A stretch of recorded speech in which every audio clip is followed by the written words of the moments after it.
আমি আপনার ইউটিউব দেখেই এসেছি ভ্রমণে আমি। হ্যাঁ, থ্যাংক ইউ।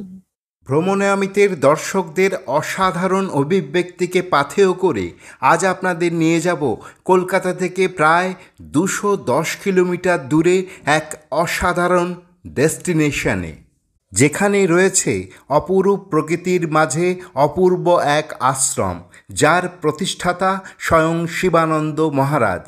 ঘুরে দেখানোর পাশাপাশি আপনাদের জানাবো এখানে কিভাবে আসবেন, কোথায় থাকবেন, কোথায় খাবেন এবং যোগাযোগের নম্বর সহ সমস্ত জরুরি তথ্য তুলে ধরব আজকের ভিডিওতে।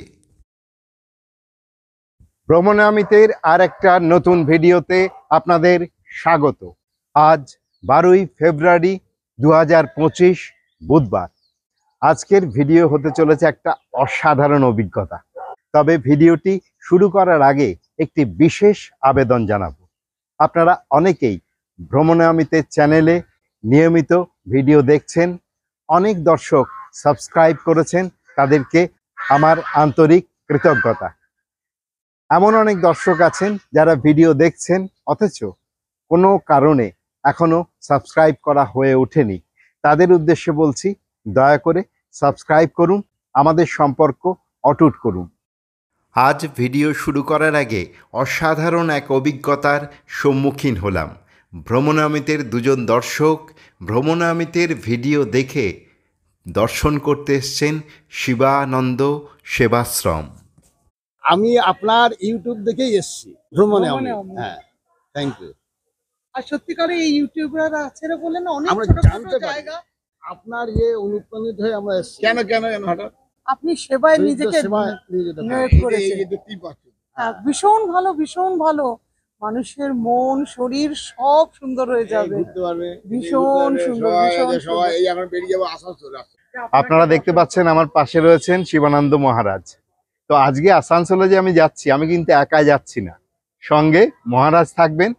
আমরা মধ্যমগ্রাম শিবানন্দ সেবাশ্রম থেকে এখন যাত্রা শুরু করছি। সামনে দেখতে পাচ্ছেন গাড়ি রয়েছে আর মহারাজ স্বয়ং এসে গেছেন। মহারাজ বসলেই আমাদের গাড়ি এখন আসানসোলের উদ্দেশ্যে রওনা হবে। তাহলে আপনাদের সঙ্গে আবার দেখা হচ্ছে মাঝ রাস্তায় বা আসানসোলে। আসানসোল যাওয়ার পথে ভক্তের বিশেষ আমন্ত্রণে শিবানন্দ মহারাজ উপস্থিত হয়েছিলেন এক ভক্তের বাড়ি।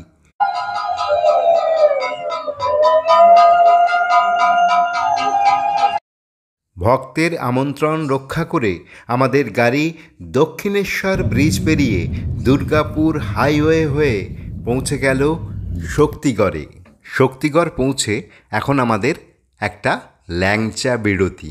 আপনারা দেখতেই পাচ্ছেন আমরা অলরেডি ল্যাংচার ঘরে ঢুকে পড়েছি। আর এখানে কিন্তু প্রচুর ল্যাংচা রয়েছে এবং সেগুলো সব গরম গরম। এরা নিয়েছে সীতাভোগ। শক্তিগড়ের ল্যাংচা না খেয়ে সীতাভোগ খাচ্ছে। আমাদের গোবিন্দদা গাড়ির চালক, তিনি একদম গরম গরম রসগোল্লা খেয়ে যাচ্ছেন একের পর এক। আর এই হচ্ছে আপনাদের দেখাই ল্যাংচা, শক্তিগড়ের ল্যাংচা।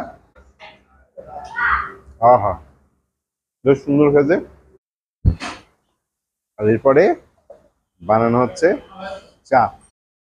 চা পান করে আমাদের জলযোগ শেষ করলাম। এবার আমরা আবার একে একে উঠব গাড়িতে, কারণ আমাদের কিন্তু অনেকখানি যাত্রাপথ এখনও বাকি রয়েছে। তো আপনারা দেখতে পাচ্ছেন মহারাজ গাড়িতেই বসে রয়েছেন। আরও 2 ঘন্টা যাত্রাপথ শেষ করে আমরা অবশেষে পৌঁছলাম আসানসোল শিবানন্দ সেবাশ্রমে। আজকে অনেক রাত হয়ে গেছে, আজকে আপনাদের সেই অর্থে কিছু দেখাতেও পারবো না, তবে কাল সকালে নিশ্চয়ই সমস্তটা ঘুরে দেখাবো। তো এখন গুড নাইট, দেখা হচ্ছে কাল সকালে।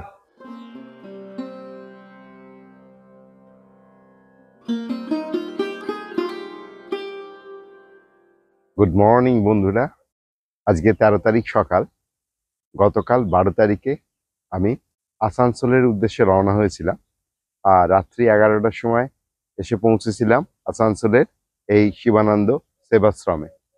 তো আজকে আমি সমস্তটা ঘুরে দেখাবো আপনাদের, সেবাশ্রমের ভেতরে কি আছে এবং সেবাশ্রমের বাইরে আপনারা কি কি ঘুরে দেখতে পারেন। নতুন জায়গায় এলে যা হয়, মানে দেখার উত্তেজনায় রাত্রে ঘুম হয় না। আমারও তেমনই একটা পরিস্থিতি হয়েছিল যে কাল সকালে আমি কি দেখবো আর আপনাদের কি দেখাবো। এখন সকাল 6:30। আমি ছাড়া আশ্রমের সকলেই ঘুমের মধ্যে আছে, তাই আমি বেরিয়ে পড়লাম দামোদর দেখতে। ভাগ্যবানের বোঝা নাকি ভগবান বয়। আশ্রমের কাছেই পেয়ে গেলাম গরম গরম চা। আমার মতো যারা ভ্রমণের উত্তেজনায় ঘুমোতে পারেন না, তাদের জন্য এটা সুখবর। এই আশ্রমের খুব কাছেই রয়েছে এই চায়ের দোকান। আদিবাসী এই গ্রামে কিন্তু সকাল হয় একদম ভোরে, অর্থাৎ সূর্য ওঠার আগে। হালকা ঠান্ডায় গরম গরম চা খেয়ে অসাধারণ এক তৃপ্তি নিয়ে আমি আবার বেরিয়ে পড়লাম। পায়ে পায়ে পথ গিয়েছে বেঁকে, এই কবিতার লাইনগুলি আজকে কতখানি সত্য তা আমি অনুভব করলাম আজকে এই প্রকৃতির মাঝে এসে। আহা, কি দেখিলাম, জন্ম জন্মান্তরেও ভুলিব না। আমাদের ছোট নদী চলে আঁকে বাঁকে, বৈশাখ মাসে তার হাঁটু জল থাকে। পার হয়ে যায় গরু, পার হয় গাড়ি, দুই ধার উঁচু তার, ঢালু তার পাড়ি। চিক চিক করে বালি, কোথা নাই কাদা, এক ধারে কাশবন, ফুলে ফুলে সাদা। আপনারা দেখতেই পাচ্ছেন আমি একেবারে নদীর জলে নেমে গেছি। এটা হচ্ছে দামোদর নদী। নদীটার মধ্যে কিন্তু ছোট্ট ছোট্ট অনেকগুলো উপনদী তৈরি হয়েছে। এই যে বালি তুলে নেওয়া হয়, সেই বালি তুলে নেওয়ার ফলে কি হয়েছে, মাঝখানে যে গর্ত তৈরি হয়েছে সেই গর্তে নদীর জল জমে রয়েছে। তো আমি সেই জমা জলে নেমেছি। এখানে খুব বেশি জল নেই, তো যার জন্য সাহস পেয়েছি।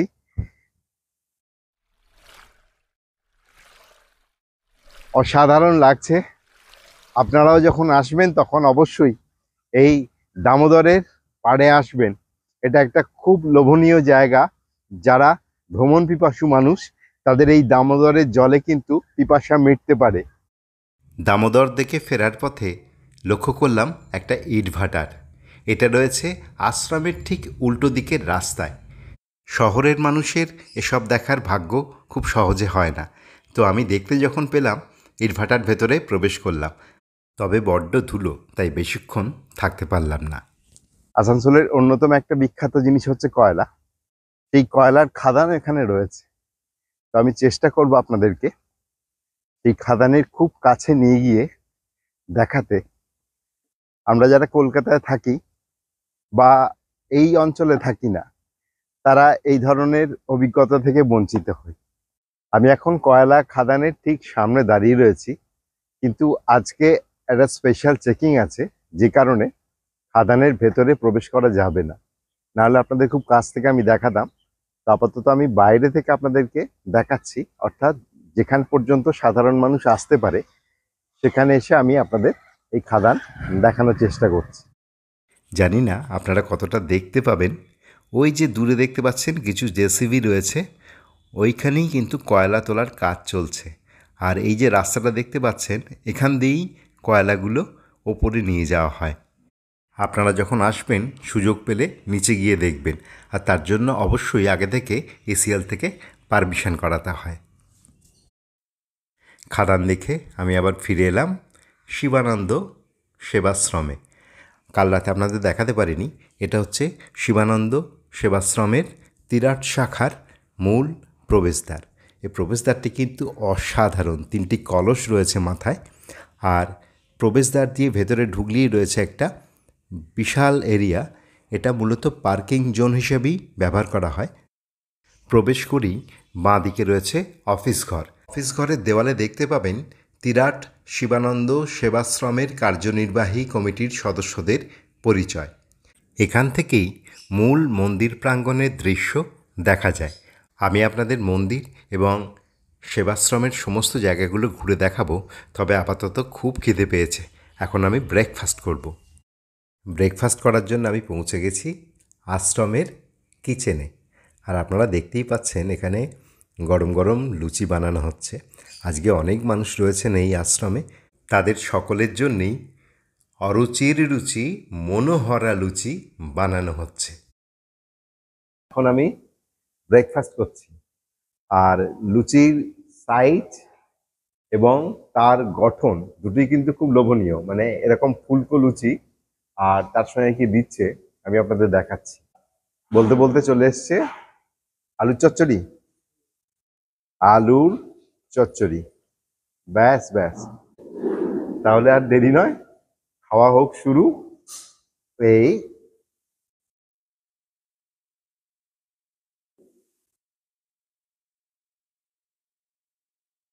আহা, ব্রেকফাস্ট শেষ করে এবার আপনাদের নিয়ে এসেছি শিবানন্দ আশ্রমের মূল যে মন্দির রয়েছে সেই মন্দির দর্শন করাতে। মার্বেল পাথরের সিঁড়ি বেয়ে এই মন্দিরে প্রবেশ করলে মন্দিরের দেওয়ালে আছে অনেক দেবদেবীর মূর্তি। তো চলুন একে একে সেগুলো আপনাদের ঘুরে দেখাই।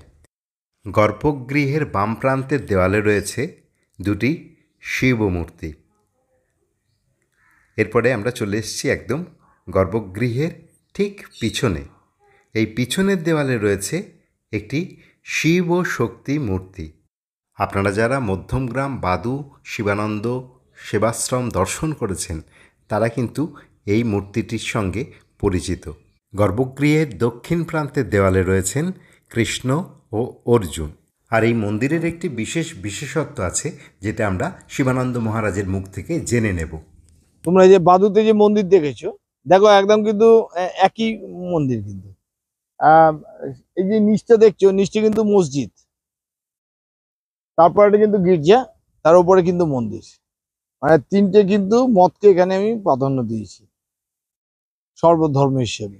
এবার শিবানন্দ মহারাজ আমাদের গর্ভগৃহটি ঘুরে দেখাবেন এবং সেখানে কোন কোন দেবতা আছেন তিনি জানাবেন। এখানে মা শক্তি রূপে বিরাজ করছেন স্বয়ং শিবের কোলে। আর আমার আরাধ্য যিনি রয়েছেন ঠাকুর শ্রী রামকৃষ্ণ, আর এইদিকে রয়েছেন মা শারদা।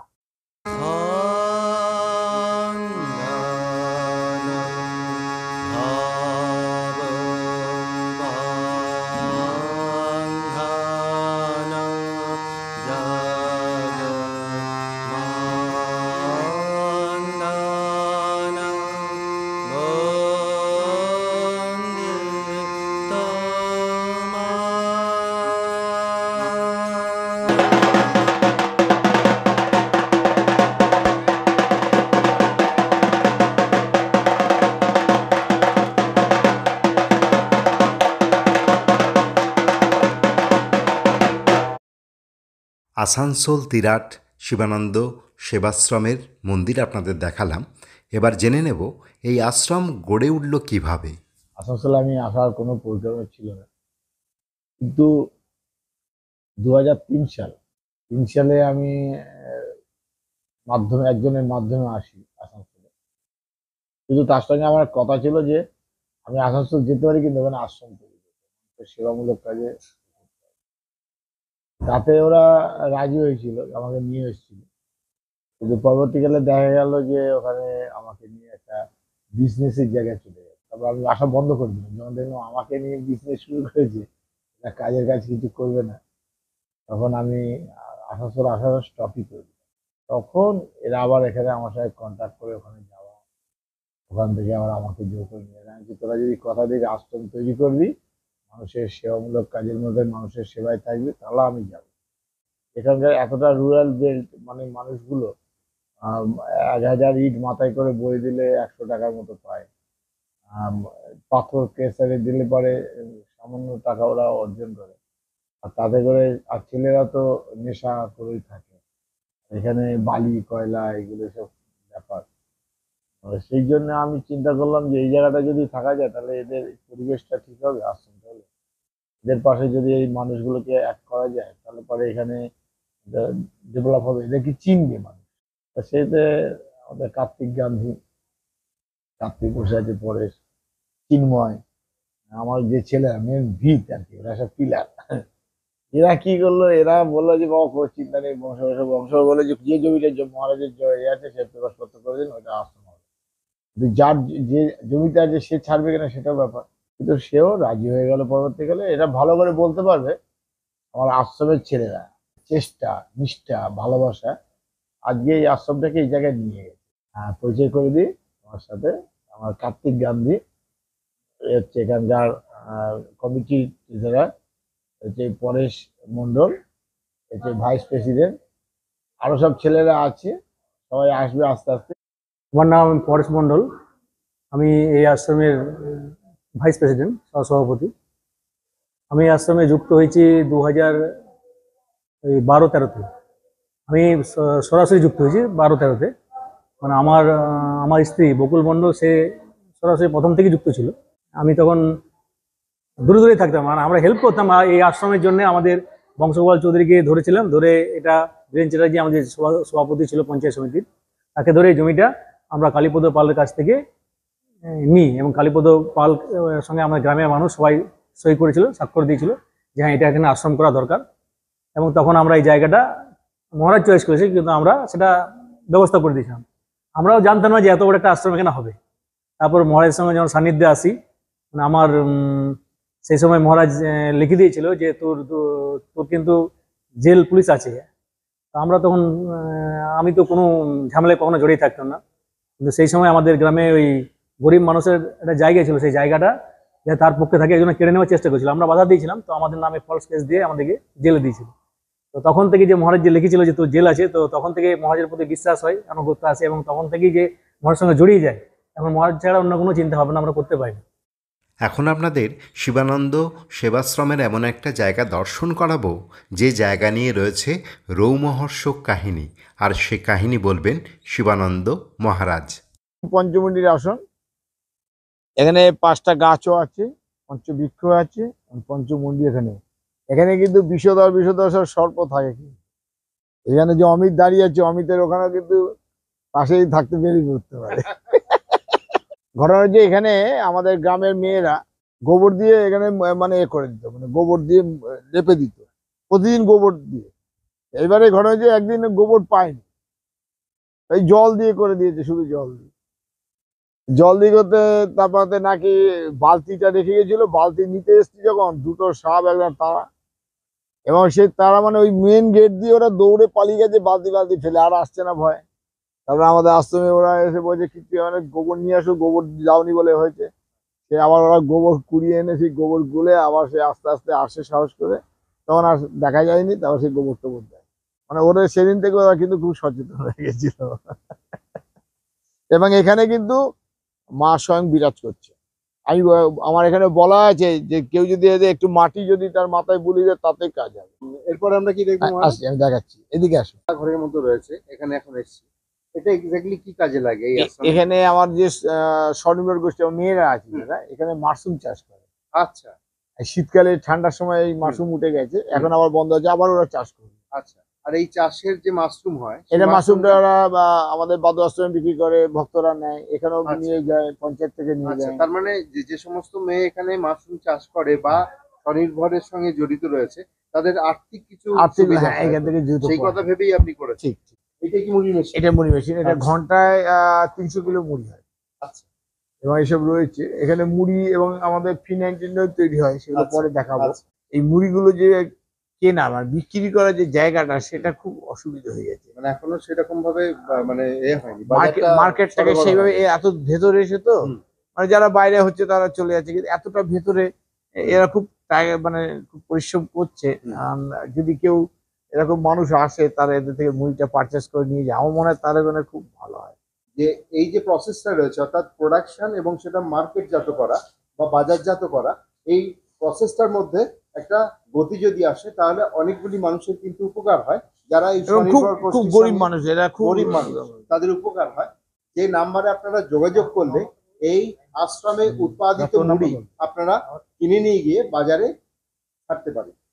9434123107 এই হচ্ছে নম্বর। আপনারা চাইলে এই নম্বরে যোগাযোগ করে এখানে যে মুড়ি উৎপাদিত হয় সেই মুড়ির জন্য আপনারা আবেদন করতে পারেন, এখান থেকে মুড়ি কিনতে পারেন এবং বাজারে বিক্রি করতে পারেন। মুড়ি আছে, আমাদের ফিনাইন আছে, আচ্ছা টয়লেট ক্লিনার আছে, আচ্ছা, ধূপ আছে, ধূপ আছে, মানে এতগুলো প্রোডাক্ট আছে মেয়েদের। আচ্ছা এবং এরা স্বনির্ভর মানে মেলাগুলো যায়, সেটা কত সেল হবে, মানে আচ্ছা। যদি হিউজ হতো সেল হতো, প্রোডাকশনটা ওরা ঠিক করতে পারে। এটা হচ্ছে গোশালা। গরুর এখন সব মাঠে খাচ্ছে, গোশালা গরু একটু পরে সব ঢুকে আসবে, সব চলে আসবে। এই জায়গাটা স্কুল হবে, এই জন্য আমরা ফেন্সিংটা দিয়ে রেখেছি। ওটা আমাদের চলে যাবে দামোদর নদী অবধি।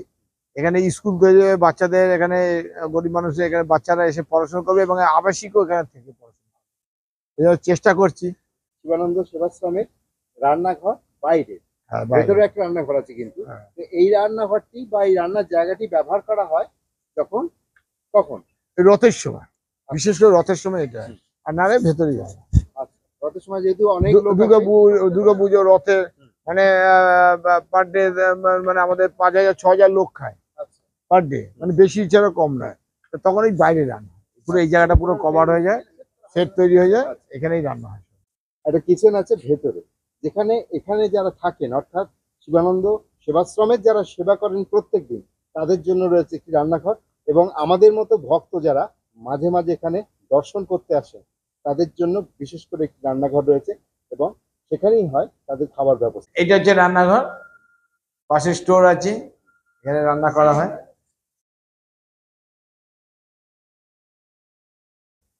কিচেনের পাশেই রয়েছে স্টোর রুম। এটাও কিন্তু খুব বড় একটা স্টোর রুম, আর প্রচুর দেখুন কতগুলো ড্রাম রয়েছে স্টিলের, যেখানে স্টোর করা থাকে এই আশ্রমের খাবার। আর অনুষ্ঠানের সময় ওখানে রান্না হয়, এখানে সব রাখা হয়, রেখে এখানে ডিস্ট্রিবিউট হয়। আমি এখন দাঁড়িয়ে রয়েছি শিবানন্দ সেবাশ্রমের ডাইনিং হলে। যে সমস্ত ভক্ত বা দর্শনার্থী এখানে আসেন তারা এখানে বসেই কিন্তু ভোগ প্রসাদ গ্রহণ করেন।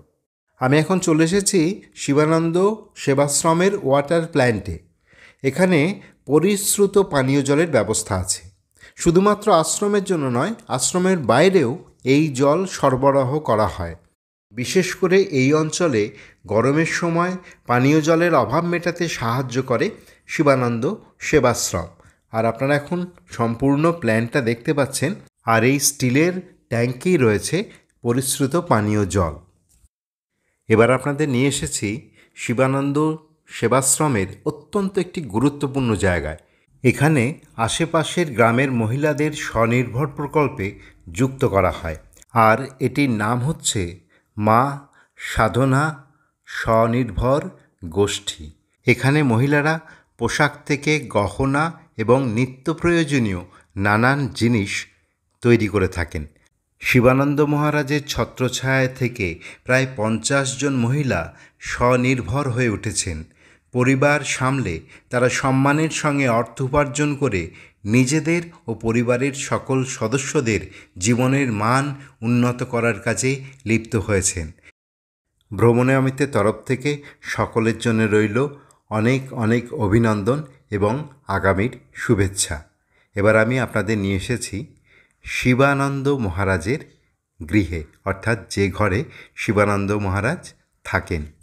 এই ঘরে রয়েছে দুটি সোফা। যারা শিবানন্দ মহারাজের সঙ্গে সাক্ষাৎ করতে আসেন তারা এই সোফায় বসে শিবানন্দ মহারাজের সঙ্গে সাক্ষাৎ করেন। আর এই হচ্ছে শিবানন্দ মহারাজের শয্যা। আর এখানে একটি বড় আলমারি রয়েছে, আর পাশে রয়েছে টিভি। এছাড়া রয়েছে একটি এসি ও পাখা। এবার আপনাদের শিবানন্দ মহারাজের ওয়াশরুমটা একটু ঘুরে দেখাই। ঢুকতেই আপনাদের চোখ টানবে একটি সুন্দর বেসিন, তার উপরে একটা আয়না লাগানো রয়েছে, একটা ওয়াল ক্যাবিনেট রয়েছে, একটা রয়েছে এক্সস্ট ফ্যান, এবং ভেতরে বসে যাতে ফ্যানের হাওয়া পেতে পারে সে ব্যবস্থাও রয়েছে। আর রয়েছে এখানে কল, শাওয়ার এবং হচ্ছে গিজার। মহারাজের ঘর তো আপনাদের দেখালাম, এবার দেখাবো গেস্ট রুম, অর্থাৎ আমি বা আপনারা এলে কোথায় থাকবেন। এটা হচ্ছে গেস্ট রুম। এই ঘরটা বিশাল বড়, এবং ঘটনাচক্রে জানাই এই ঘরটায় কিন্তু আমি রয়েছি। আর এই ঘরে রয়েছে দুটো কিং সাইজ বেড, আর ওপরে দেখতে পাচ্ছেন রয়েছে পাখা এবং এসি, আর একটা সুন্দর বাথরুম রয়েছে। আর বাথরুমে ঢোকার আগেই রয়েছে একটা বেসিন, মিরর, আর রয়েছে টাওয়াল হোল্ডার। এরপর আমি আপনাদের বাথরুমটা দেখাচ্ছি। মেঝেটা দেখেই বুঝতে পাচ্ছেন যে বাথরুমটা কত পরিষ্কার পরিচ্ছন্ন। আর বাথরুমের ভেতরে রয়েছে একটা কোমোড, চান করার জন্য একটা বালতি, তার ওপরেই রয়েছে গিজার। ঠান্ডায় কিন্তু এটা খুব কাজে লাগে। পাশে রয়েছে শাওয়ার, একটা টাওয়াল হোল্ডার আর এক্সস্ট ফ্যান। এরকম অনেকগুলো গেস্ট রুম রয়েছে, তার আরেকটি আপনাদের দেখাচ্ছি। এখানেও একটা কিং সাইজ বেড আছে, আলমারি আছে, ড্রেসিং টেবিল আছে, আর খুব সুন্দর করে সাজানো গোছানো, এসিও আছে, ফ্যান আছে, আর পর্দার রঙটা দেখেছেন কি সুন্দর লাগছে। আর এই ঘরের লাগোয়া রয়েছে ভোগঘর। চলুন আপনাদের ভোগঘরটা এখন ঘুরে দেখাই। আমি এখন পৌঁছে গেছি ভোগঘরে। বিশাল বড় একটা ঘর এবং চারিদিকে প্রচুর জায়গা রয়েছে, আলো বাতাস রয়েছে। এখানেই কিন্তু দেবতাদের ভোগ রান্না হয়। এবার আপনাদের নিয়ে যাব আরেকটি গেস্ট রুমে। এই গেস্ট রুমটি কিন্তু ব্যবহার হয় মূলত উৎসবের দিনগুলোতে, অর্থাৎ প্রচুর মানুষ যখন আসে তখন এই রুমগুলিও ব্যবহার করা হয় এবং একসঙ্গে অনেকগুলো মানুষ তখন থাকতে পারেন। এখানে একটা বাথরুমও রয়েছে, খুব পরিষ্কার পরিচ্ছন্ন। আর এই ঘরটিতেও রয়েছে পাখা এবং এসি। উৎসবে বা অনুষ্ঠানের সময় একসঙ্গে অনেক মানুষের এখানে শোয়ার ব্যবস্থা করা হয়, যার জন্য কোনো রকম ফিক্সড বেড এখানে নেই। শিবানন্দ সেবাশ্রম আপনাদের ঘুরে দেখালাম। এবার শিবানন্দ সেবাশ্রম যে দুটি গ্রামকে কেন্দ্র করে গড়ে উঠেছিল সেই গ্রাম দুটো আপনাদের ঘুরে দেখাবো। তা প্রথমেই নিয়ে এসেছি হাড়াভাঙাতে। আর এখন দেখছেন হাড়াভাঙার সেই বিখ্যাত মাঠ, যে মাঠে ধন্যী মেয়ের শুটিং হয়েছিল।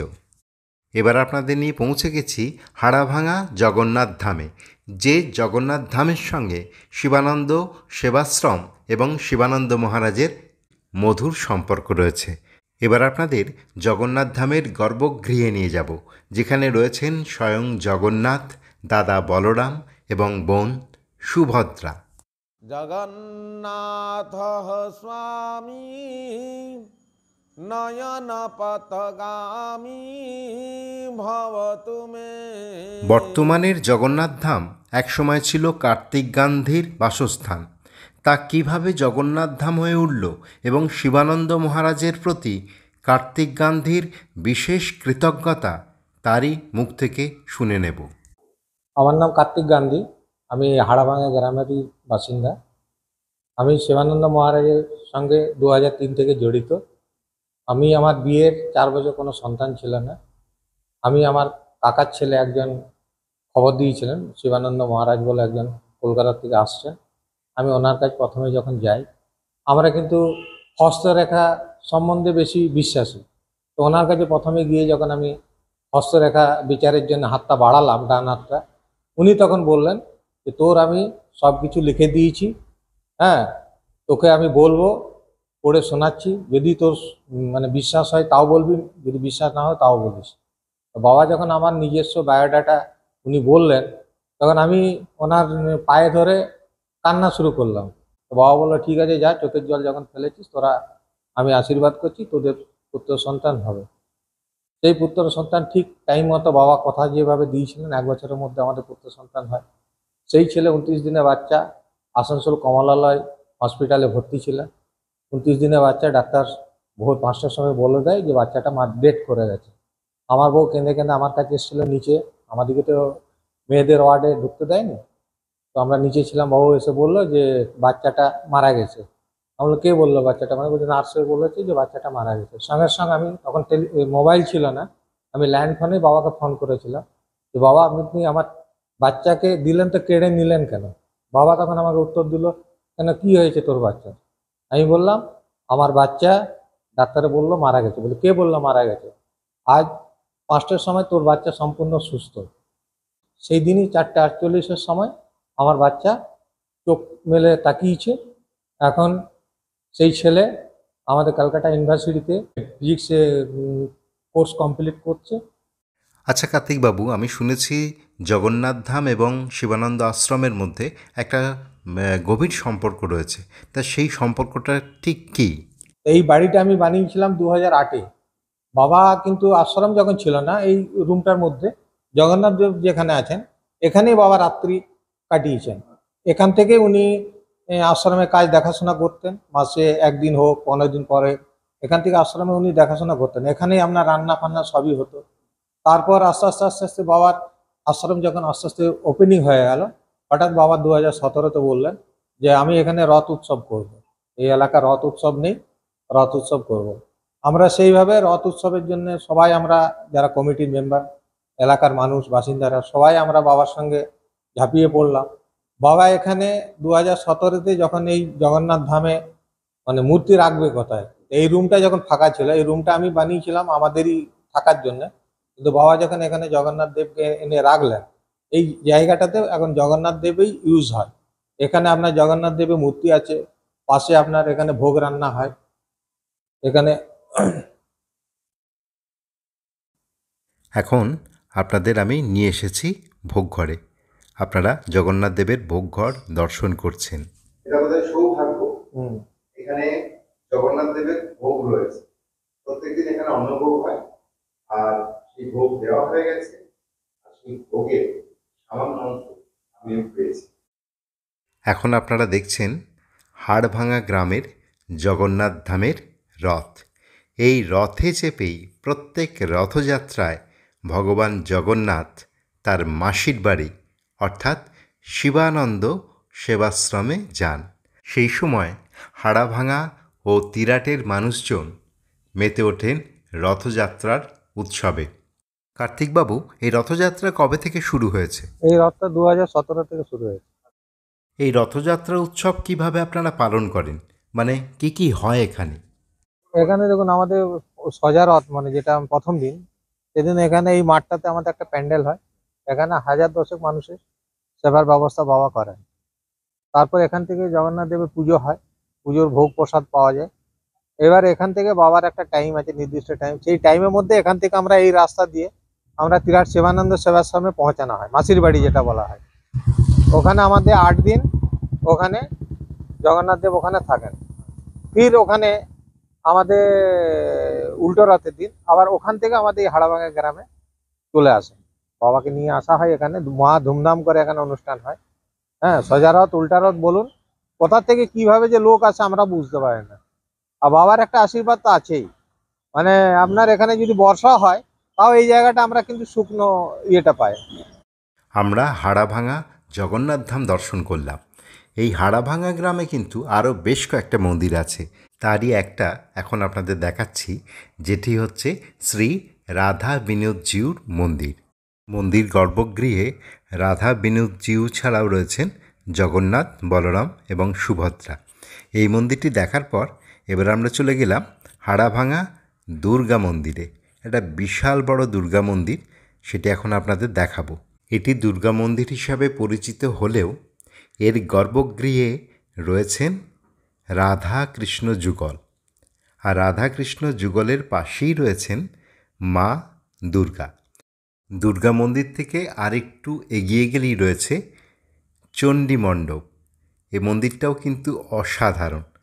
আর এখন আমি আপনাদের নিয়ে যাচ্ছি মন্দিরের ভিতরে। মন্দিরে ঢুকিয়ে একটা চাতাল রয়েছে বা প্রদক্ষিণ স্থল রয়েছে, আর এখন আমি আপনাদের নিয়ে যাব মন্দির গর্ভগৃহে। এই হচ্ছে মন্দির গর্ভগৃহ। কালো পাথরের মা চণ্ডী রয়েছেন। চণ্ডীমণ্ডপ দর্শন করে এবার আমি হাড়াভাঙা থেকে বেরিয়ে যাচ্ছি তিরাটের উদ্দেশ্যে। অরুণ কুমার পাল, অরুণবাবু আমাকে সাহায্য করছেন আজকে এই তিরাটের, আসানসোলের তিরাটের বাকি মন্দিরগুলো ঘুরে দেখতে। আর আমি এখন যাচ্ছি কল্যাণেশ্বরী মন্দির, সেটা এখান থেকে একটু দূর আছে, সেই জন্যে উনি আমাকে তার স্কুটি করে নিয়ে যাচ্ছেন এবং মন্দিরটি দর্শন করাবেন। আমি এখন উপস্থিত হয়েছি মাতা কল্যাণেশ্বরী মন্দিরের ঠিক সামনে, আর এখানে রয়েছে একটি প্রস্তর ফলক যেখানে এই মন্দিরের ইতিহাস বর্ণিত আছে। আর এই হচ্ছে মন্দিরের মূল প্রবেশপথ। তো অমরবাবু আমাকে সাহায্য করছেন ভেতরে যাওয়ার জন্য। আর মন্দিরের সামনে রয়েছে একটা নাট মন্দির, তারপরে কতকগুলো সিঁড়ি রয়েছে, সিঁড়ি দিয়ে মূল মন্দির গর্ভগৃহে প্রবেশ করা যায়। আর গর্ভগৃহে প্রবেশ করার পরেই আপনি যে অপূর্ব দর্শন মাতাকে দেখতে পাবেন, তিনি হচ্ছেন মাতা কল্যাণেশ্বরী। আমার তো খুব বেশি সময় নেই, ভিডিওটা অনেক বড় হয়ে যায় বলে এমনিতেই আমি খুব ছোট্ট ছোট্ট করে দেখাচ্ছি। আপনারা যখন আসবেন, মাতা কল্যাণেশ্বরী মন্দির কিন্তু অনেকখানি সময় ধরে দেখার মতো মন্দির। আপনারা সেই সময়টুকু দিয়ে দেখবেন। আপাতত আমি এইটুকুই দেখালাম, কারণ আমাকে আবার পরবর্তী গন্তব্যে যেতে হবে। অপূর্ব লাগছে আমার, যেমন সুন্দর রাস্তা তেমন সফর সঙ্গী। আর এর পরবর্তী গন্তব্য কিন্তু তিরাটের আরও বেশ কিছু মন্দির। তো চলুন আপনাদের দেখাই। এখন আপনাদের নিয়ে এসেছি শ্রীচৈতন্য মহাপ্রভুর সঙ্গে জড়িত একটি জায়গায়।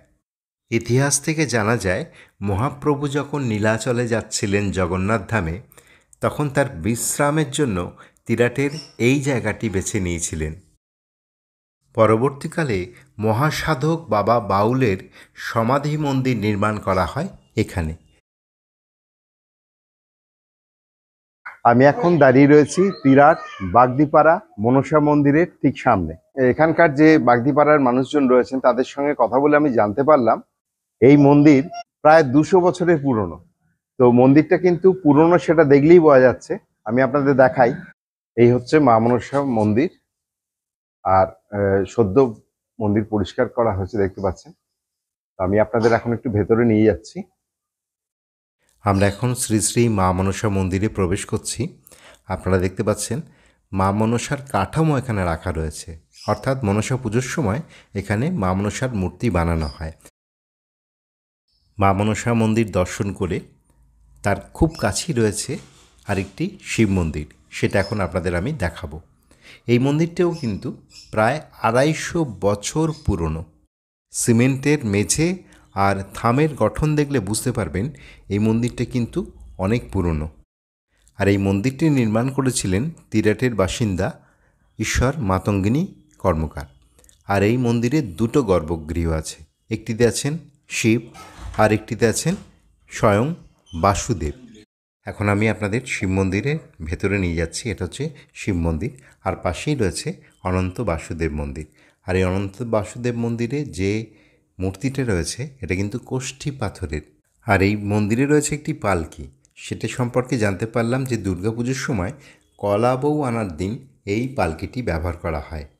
এখন অমরবাবু আমাকে আরেকটি মন্দিরে নিয়ে এলেন, যেখানে আদিবাসীদের পঞ্চদেবতা একসঙ্গে রয়েছেন।